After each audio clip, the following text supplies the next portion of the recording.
नमस्कार दोस्तों। आज मैं एक वीडियो बनाने वाला हूं जिसमें मध्य प्रदेश शासन स्कूल शिक्षा विभाग द्वारा एक पत्र जारी किया गया है स्कूल के रीओपनिंग के संदर्भ में।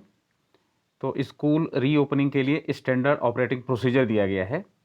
गृह मंत्रालय भारत सरकार के अर्धशासकीय पत्र दिनांक 29 अगस्त 2020 में कक्षा 9वीं से 12वीं तक के लिए स्कूलों को दिनांक 21/9/2020 आंशिक रूप से खोले जाने का उल्लेख किया गया था। इसके लिए स्वास्थ्य विभाग एवं परिवार कल्याण मंत्रालय भारत सरकार द्वारा 8/9/2020 को एक एसओपी जारी किया गया है।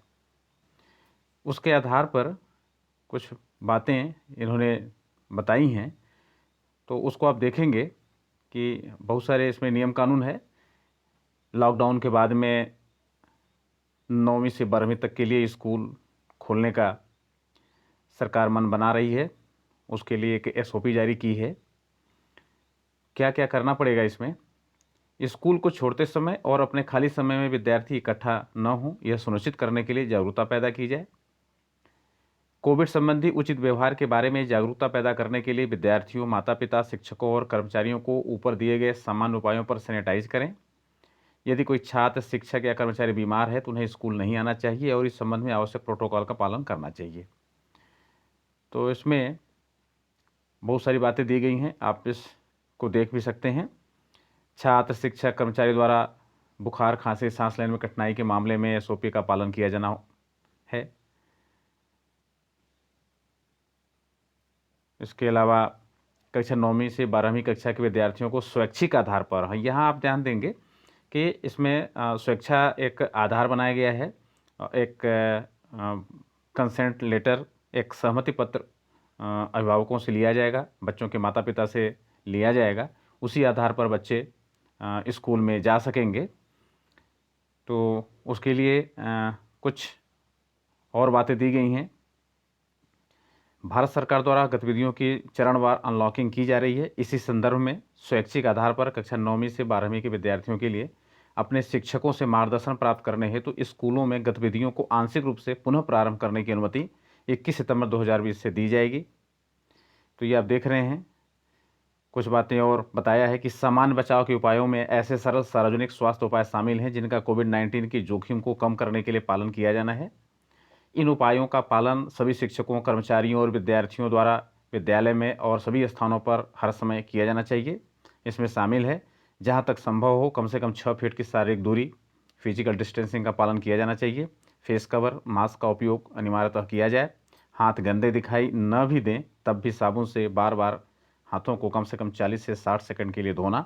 ये सेतु यदि संभव हो तो अल्कोहल आधारित हैंड सैनिटाइजर का उपयोग कम से कम 20 सेकंड के लिए किया जा सकता है। संस्था द्वारा परिवहन, यदि विद्यालय द्वारा परिवहन सुविधा का प्रबंधन किया जा रहा है तो बसों और अन्य परिवहन वाहनों को समुचित भौतिक दूरी सुनिश्चित की जाएगी और बसों, अन्य परिवहन वाहनों का 1% सोडियम हाइपोक्लोराइड के उपयोग से सैनिटाइजर सुनिश्चित किया जाएगा। स्वच्छता पर विशेष ध्यान देना पड़ेगा। फर्श की दैनिक सफाई की जाएगी। शौचालयों में साबुन और अन्य समान क्षेत्रों में हैंड सैनिटाइजर की पर्याप्त मात्रा में व्यवस्था सुनिश्चित की जानी चाहिए। कक्षाओं की शुरुआत से पहले और दिन के अंत में सभी क्लासरूम, प्रयोगशालाएं, लॉकर, पार्किंग क्षेत्र, अन्य सामान्य क्षेत्रों आदि की बार बार सफाई हो। दरवाजे के knob, lift button, hand rail, कुर्सियाँ, बेंच, वॉशरूम, फिक्सर आदि की सफाई उनका नियमित रूप से होना चाहिए। शिक्षण सामग्री, computer, laptop, printer 70% alcohol wipes द्वारा नियमित रूप से कीटाणु रहित किए जाएंगे। तो बहुत सारी इसमें दी हैं जानकारी, ये हमको समझना पड़ेगा इसको। और इस आधार पर सभी विद्यालय जिनमें कक्षा 9 से 12 हों, विशेष रूप से व्यवस्था उनको करनी पड़ेगी। ऑनलाइन दूरस्थ शिक्षा की अनुमति जारी रहेगी और इसे प्रोत्साहित किया जाएगा। कक्षा 9वीं से 12वीं के विद्यार्थी को स्वैच्छिक आधार पर उनके शिक्षकों से मार्गदर्शन प्राप्त करने के लिए अपने विद्यालय जाने की अनुमति होगी। ऐसा उनके माता पिता, अभिभावकों की लिखित सहमति के आधार पर हो सकेगा। इस तरह से विद्यार्थियों का विद्यालय आना तथा उनके और शिक्षक के बीच परस्पर संवाद, इंटरेक्शन छोटे छोटे समूहों में पर्याप्त समय के अंतराल से आयोजित किया जाना चाहिए। विद्यालय खोलने से पहले उसका योजना बनाना पड़ेगा केवल कंटेनमेंट जोन के बाहर के विद्यालय खोलने की अनुमति होगी। इसके अलावा कंटेनमेंट जोन में निवासरत विद्यार्थी, शिक्षक और कर्मचारियों को स्कूल में उपस्थिति होने की अनुमति नहीं दी जाएगी।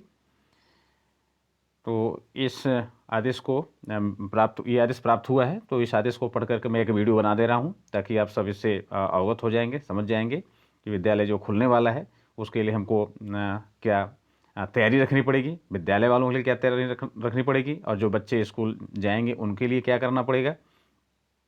ये हमको ध्यान दे करके ही इस काम को कर पाएंगे। शिक्षक यह सुनिश्चित करेंगे कि मार्गदर्शन गतिविधियों के संचालन के दौरान वे स्वयं और छात्र मास्क पहने रहेंगे। विद्यार्थियों के बीच नोटबुक, पेन, पेंसिल, इरेजर, पानी की बोतल आदि जैसी वस्तुओं को साझा करने की अनुमति नहीं दी जाएगी। कोई बच्चा एक दूसरे का पेन पेंसिल नहीं लेगा, पानी बॉटल इत्यादि चीज़ आपस में अदल बदल करके नहीं लेंगे, अपना अपना सुरक्षित रख करके ही काम कर पाएंगे। तो ऐसे बहुत सारी गाइडलाइन दी गई है। इस गाइडलाइन का पालन करते हुए हम लोग स्कूल के बारे में सोच सकते हैं, और स्कूल बच्चों को भेजना और वहाँ से लाना, इस पर अपने को ध्यान रखना पड़ेगा। कक्षा 9वीं से 12वीं तक के विद्यार्थियों के पास दूर शिक्षा वर्चुअल क्लास कक्षाओं में भाग लेने या माता पिता अभिभावकों की अनुमति से स्वैच्छिक आधार पर भौतिक रूप से विद्यालय में उपस्थित होकर अपने शिक्षकों से मार्गदर्शन प्राप्त कर सकने के विकल्प होंगे। यानी ऑनलाइन क्लासेस चलती रहेंगी और साथ में आप स्कूल भी जा सकेंगे अपने अभिभावकों के, अपने माता पिता के लिखित सहमति के बाद में। वहाँ अपने शिक्षक से दूरी बना करके उनसे अपने जो डाउट्स हैं, जो कुछ मन में प्रश्न आपके रहते हैं अपने सिलेबस से संबंधित, उस डाउट्स को आप क्लियर कर सकते हैं। तो स्कूलों के खुलने के बाद और खुलने से पहले विधिवत साफ सफाई, इस सब की जानकारी जैसे हम लोग बहुत सारा इसकी गाइडलाइन का पालन कर रहे हैं, तो उस हिसाब से इस नए आदेश पर भी हम लोग ध्यान दे करके इस काम को करेंगे। धन्यवाद।